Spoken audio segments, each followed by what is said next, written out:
안녕하세요. 혼자서 가는 자유여행을 좋아하며 캐나다에 살고 있는 심심한 탱자입니다.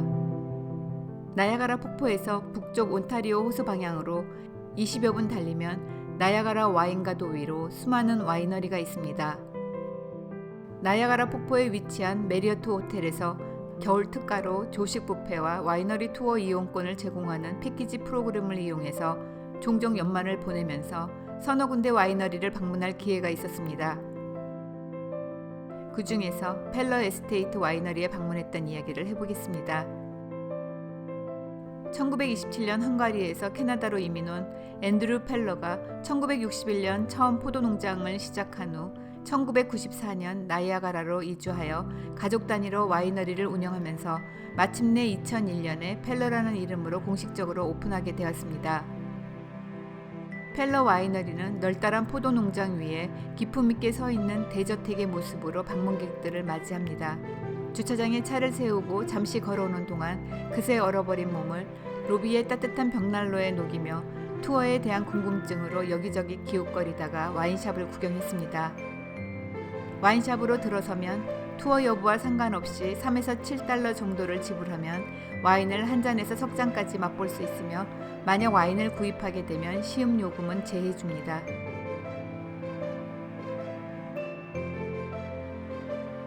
와인 투어는 1인당 10불 가격에 45분가량 가이드를 따라 포도 농장과 생산 과정을 구경하며 와인 석 잔을 시음하게 됩니다. 가이드는 로비에서 방문객들을 모아서 와이너리의 역사를 간단하게 설명하고 무리를 건물 밖으로 안내하여 눈 덮인 포도 농장을 바라보며 설명을 했습니다. 아무래도 포도 생산에는 기후가 큰 문제인 것 같습니다. 포도 농장들이 대부분 호수나 강 쪽으로 다글다글 몰려 있는데 그 이유는 물 쪽에서 불어오는 바람이 온도 조절에 유리하기 때문이라고 합니다. 여름에는 서늘한 바람이 불어와서 더위를 식혀주고 겨울에는 따뜻한 바람이 불어와 추위를 조금이나마 녹여줄 수 있는 물가를 선택하고 풍차를 포도밭 가운데 설치하여 인위적으로 바람의 방향을 조정함으로써 포도 성장에 유리한 강바람을 되도록이면 오래도록 포도밭에 머물게 합니다.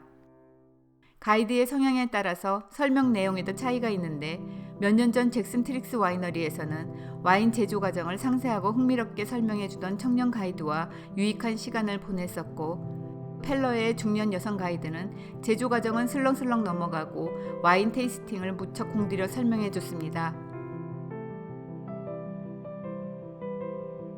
가이드가 와인 테이스팅 방법을 어찌나 열정적으로 재미있게 설명해 주던지 짧은 시간에도 많은 테이스팅 방법을 흥미롭게 배울 수 있었습니다. 시음 와인으로는 로제 스파클링 와인, 까베르네 프랑 레드 와인, 비달 아이스 와인이 제공되었습니다. 최대한 와인에 숨어있는 깊은 풍미를 끌어내기 위해 와인 종류별로 고안된 와인잔을 사용하는 것이 바람직한데 투어 중이라서 격식을 따지지 않고 그저 화이트 와인용 잔 하나씩 안겨주고는 마시고 물로 헹구기를 반복했습니다. 발포성 와인의 이름으로 익숙한 샴페인이란 명칭은 프랑스가 독점권을 갖고 있어서 그 밖의 나라에서는 다양한 다른 이름으로 불리는데 영어권 나라에서는 스파클링 와인이라고 합니다. 스파클링 와인은 일반적으로 화이트 와인에다가 기포 생성 과정을 추가한 것이므로 화이트 와인과 비슷한 색상이지만 투어 중에는 핑크빛의 로맨틱한 로제 스파클링 와인을 시음했습니다. 영화 같은 데서 보고는 하얀 거품을 분수처럼 내뿜도록 폭발시켜 마시는 건 줄 알았는데 가이드가 인상까지 쓰면서 절대 그러면 안 된다고 주의를 줍니다. 기포를 만드느라 2년도 넘는 시간이 걸렸는데 그 진짜 알맹이는 죄다 하늘로 뿜어버리고 빈 껍데기만 마시는 꼴이라며 아주 조심스럽게 다뤄 기포가 빠져나가지 않도록 해야 한답니다. 뚜껑을 열 때뿐만 아니라 마시는 중에도 기포가 최대한 날아가지 않도록 고안된 잔에 마셔야 한다고 강조 또 강조했습니다. 레드 와인으로는 까베르네 프랑을 시음했습니다. 까베르네 소비뇽은 와인 초보인 제게도 익숙한 이름이지만 까베르네 프랑은 뭔지 궁금했습니다. 알고 보니 이 품종이 와인계에서 중요한 위치를 차지하고 있었습니다. 까베르네 프랑은 소비뇽 블랑과 교배해서 까베르네 소비뇽을 만들고 또 제가 좋아하는 메를로도 까베르네 프랑에서 탄생한 품종이었습니다.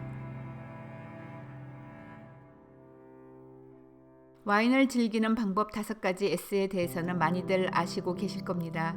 색을 살펴보고 잔을 흔들고 냄새를 맡으며 맛을 보고 음미하는 일련의 과정이지요. 와인을 따를 때는 잔의 3분의 1 정도에 해당하는 볼의 가장 뚱뚱한 부분까지 채우고 잔 위의 빈 공간은 와인을 돌리거나 향을 담아두는 용도로 사용하게 되므로 남겨둡니다.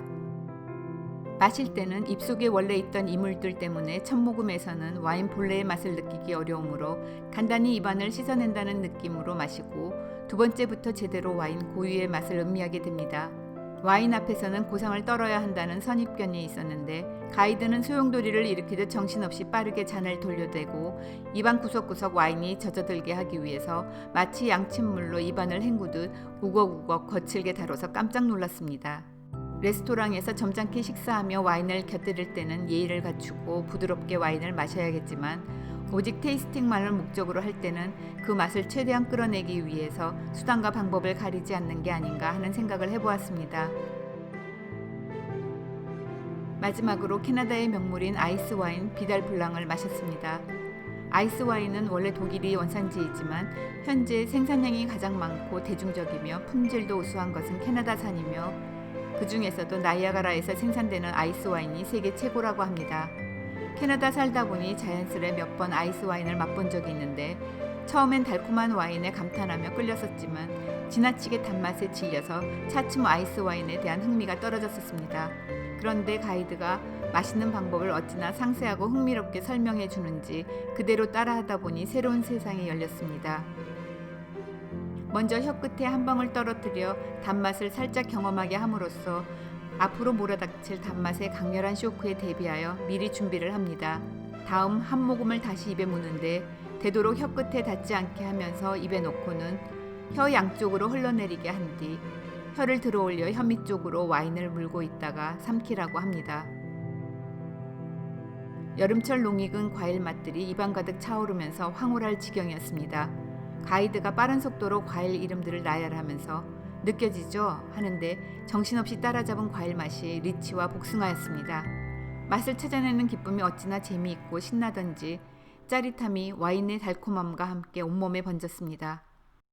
결국 와인을 마시는 것은 숨겨진 맛과 향을 찾아 신비스런 여행을 떠나는 것 같았습니다.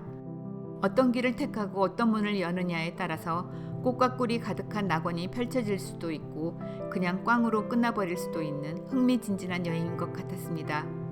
가이드 덕분에 이런 미로같이 복잡한 길에서 과일향 가득한 낙원으로 들어설 수 있어서 감사했습니다. 가이드가 추운 포도밭에 서서 열과 성을 다해 설명했던 캐나다의 명물 아이스 와인 얘기를 끝으로 들려드리며 여러분 모두 길고 지루한 코로나의 겨울을 잘 이겨내시길 바랍니다.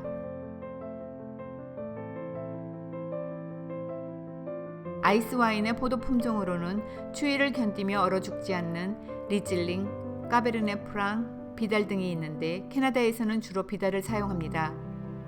포도 수확은 일반적으로 초가을 9월경에 하는데 아이스 와인용 포도는 적어도 영하 8도의 날씨를 견뎌내며 얼었다 녹았다를 반복하면서 당도가 한층 높아진 후 12월에서 2월 중에 수확합니다.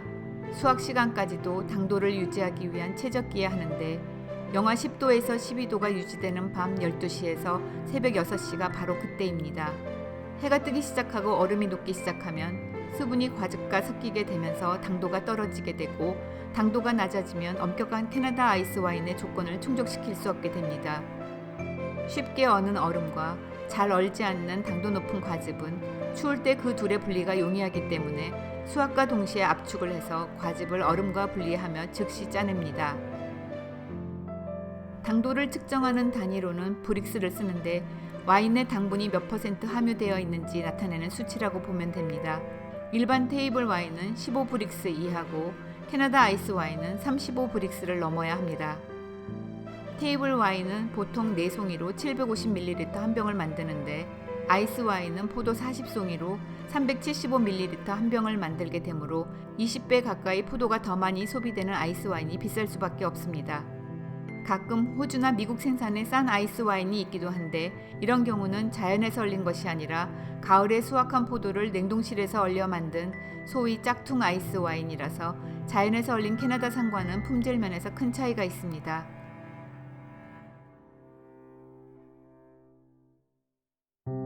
내용이 재밌었거나 다음 편이 기대되신다면 구독과 좋아요를 눌러주시면 감사하겠습니다. 감사합니다.